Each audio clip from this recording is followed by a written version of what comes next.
Este vídeo é um oferecimento da Amazon, onde você encontrará todos os livros ambientados no universo das crônicas, bem como os mais incríveis produtos relacionados às crônicas, a Game of Thrones e a House of the Dragon, sempre com os melhores preços. Para conferir, basta clicar nos primeiros links na descrição abaixo. Comprando através deles, você estará me ajudando a produzir diariamente e tornando o MGF cada vez mais forte.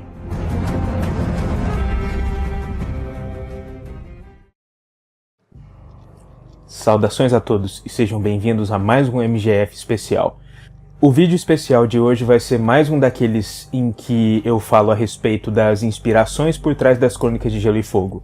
Já tivemos um vídeo a respeito do Tolkien, outro a respeito de Robert Howard, o criador de Conan o Bárbaro, e hoje é o dia da terceira instância, em que nós vamos falar daquele que é considerado como um dos pais do horror moderno. Uma figura bastante controversa, verdade seja dita, não podemos tergiversar isso, mas nem por isso menos prolífica e menos importante para a literatura de maneira geral e para o horror literário de forma particular.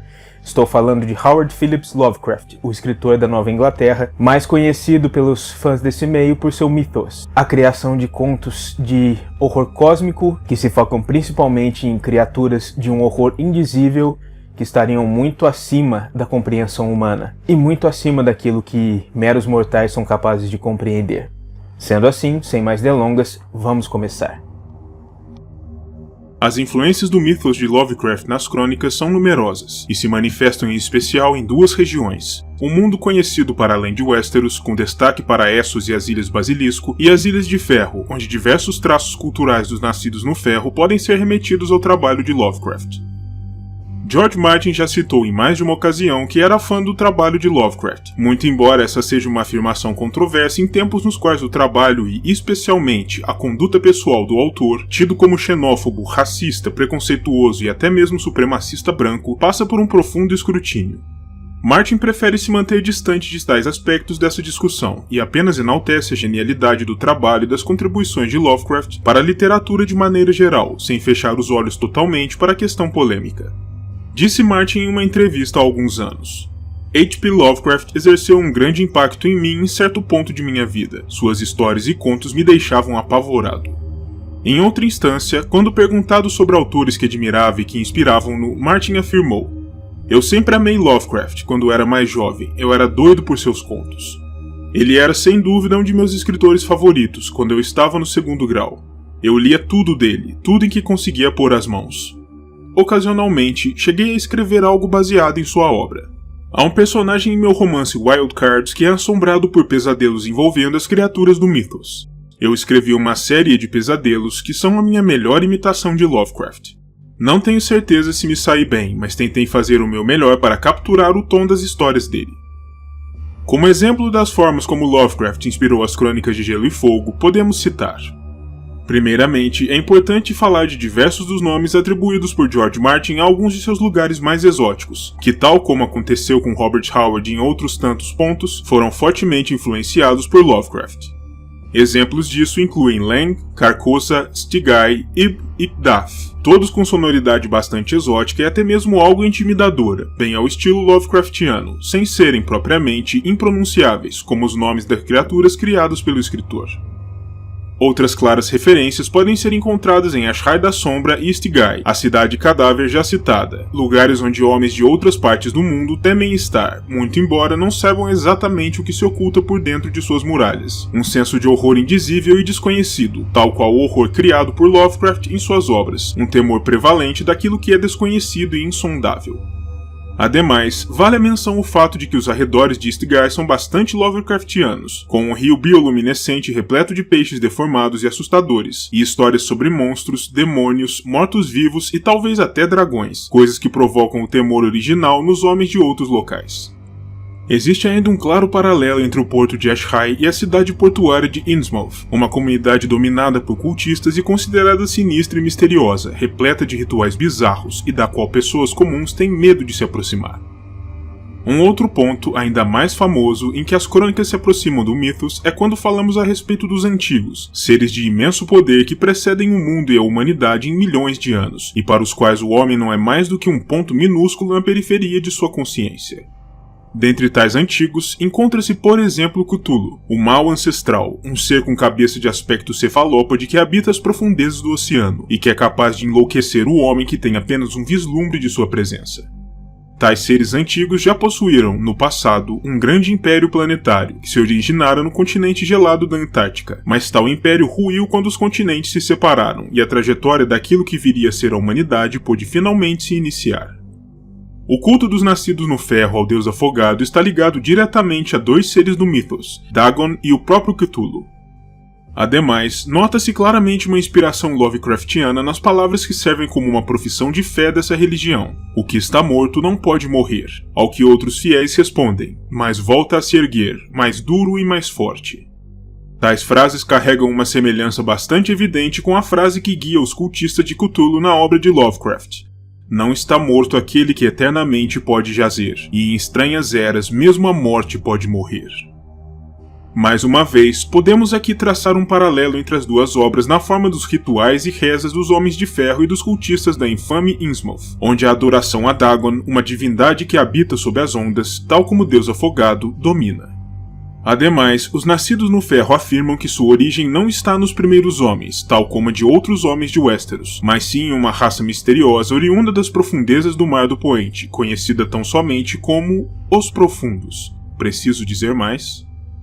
Alguns fãs da obra de Lovecraft ainda enxergam certos paralelos entre o culto ao Deus Vermelho e a adoração aos Grandes Antigos, no sentido de ser Hilor uma poderosa divindade sem rosto, venerada por sacerdotes que se assemelham a cultistas, e por apresentar diversas manifestações poderosas de magia e rituais misteriosos, embora tal aspecto da obra de Martin seja muito mais inspirado no zoroastrismo persa da antiguidade, uma religião centrada no dualismo entre o bem e o mal, como Hilor e o Grande Outro, e na adoração ao fogo como elemento central do divino, embora o nome em si, Helor, seja puramente inspirado em Lovecraft, como Martin admitiu, por soar exótico, estrangeiro, ser algo difícil de pronunciar para novos leitores e considerado impossível pela maioria dos Westerosi, motivo pelo qual eles se contentam em se referir à entidade como o Deus Vermelho. Outro deus das crônicas que parece ter sido inspirado em boa medida no Mythos é a Cabra Negra de Qoor, uma divindade maligna ligada em especial a sacrifícios de sangue e rituais de magia negra. A deusa Shub-Niggurath, uma das mais importantes na mitologia de Lovecraft, é conhecida por vezes como a Cabra Negra da Floresta, e por acaso, Qoor é uma cidade livre conhecida por se localizar próxima a uma densa, escura e grande floresta que carrega seu nome. Do mesmo modo, outro dos deuses exóticos de Essos, o Deus das Muitas Faces, uma representação alegórica de todos os deuses ligados à mortalidade no mundo conhecido, encontra um paralelo interessante com Nyarlathotep, o Deus das Máscaras, cujos diversos avatares também se espalham pelo mundo, cada um dos quais sendo venerado de uma forma distinta, mas sendo todos alusões a uma mesma entidade.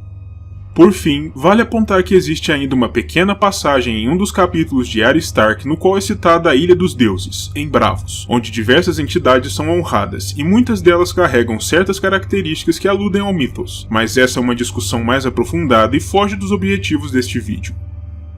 No que diz respeito ao Núcleo do Norte, é inegável a influência Lovecraftiana na maior ameaça enfrentada por Westeros durante os eventos das crônicas. Os Outros, criaturas de aspecto insondável e que causam um medo primordial, em especial por serem misteriosas e difíceis de se compreender, por serem formas de vida distintas das demais e por não terem suas intenções conhecidas, provocando nos humanos e nos filhos um temor primal, visceral, algo muito caro aos escritos de H.P. Falando a respeito de outro aspecto das crônicas que parece ter sido claramente inspirado pelo Mythos, precisamos nos orientar mais para o sul, em direção às Ilhas Basilisco, no litoral norte de Sothorios. Ali, na chamada Ilha dos Sapos, existe uma gigantesca estátua de um sapo esculpida em uma misteriosa pedra negra oleosa cuja origem até os dias de hoje é desconhecida. Dentro do Mythos Lovecraftiano, os antigos se utilizavam também de um tipo de pedra oleosa misteriosa para todos os tipos de propósitos, como a construção de ídolos, tal qual o da Ilha dos Sapos. Suas construções eram descritas como gigantescas e não euclidianas, com formas curiosas e às vezes até impossíveis de se replicar para pedreiros ordinários, o que também traça um pequeno porém interessante paralelo com a arquitetura dos Valyrianos, descrita de forma semelhante. As construções e os ídolos dos antigos podem ser encontrados em diversos pontos do mundo, tal como as construções de pedra negra no universo das crônicas, como a cadeira de pedra do mar dos nascidos no ferro, os labirintos que podem ser encontrados em vários pontos de Essos, o forte ancestral na base da Torralta de Vila Velha e os 5 fortes de Iti, no extremo oriente do mundo conhecido. Nos compete ainda, antes de encerrar o vídeo, falar a respeito de mais uma região do mundo conhecido que carrega claras referências ao Mythos, ainda que seja bem pouco conhecida do público em geral. As 1000 Ilhas, no extremo nordeste das terras já mapeadas, e que já foram até mesmo objeto de um vídeo aqui no canal. Os habitantes dessas ilhas são tremendamente xenófobos e desconfiados de estranhos, o que talvez seja uma não tão sutil referência de Martin ao próprio Lovecraft, uma espécie de crítica velada por um escritor conhecido por seu progressismo, em contraponto ao elitismo de Howard. Eles raspam todos os pelos de seus corpos e os pintam em verde, enquanto suas fêmeas cerram seus dentes para angariarem pontas. O povo das ilhas é também notório por fazer sacrifícios de sangue, de marinheiros forasteiros, aos seus deuses escamosos com cabeças de peixe, que vivem nas profundezas das águas em torno das ilhas, águas essas que os ilhéus temem profundamente, jamais assim grando em navios, o que contribui para seu isolamento. Não é difícil enxergar em tais crenças e traços culturais as inspirações na obra de Lovecraft.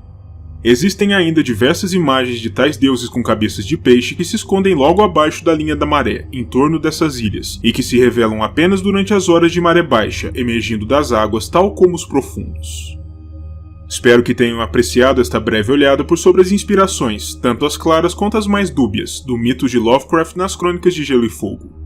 Deixo aqui um agradecimento muito especial ao meu amigo Robilan Correia Jr., escritor e fundador do canal e da página Ficção Insólita, além de colaborador do canal Fórum Conan o Bárbaro, que é intenso apreciador da obra Lovecraftiana e revisou e enriqueceu esse roteiro com seus conhecimentos aprofundados do Mythos. O meu muito obrigado também a todos os espectadores e eu verei a todos novamente no próximo vídeo.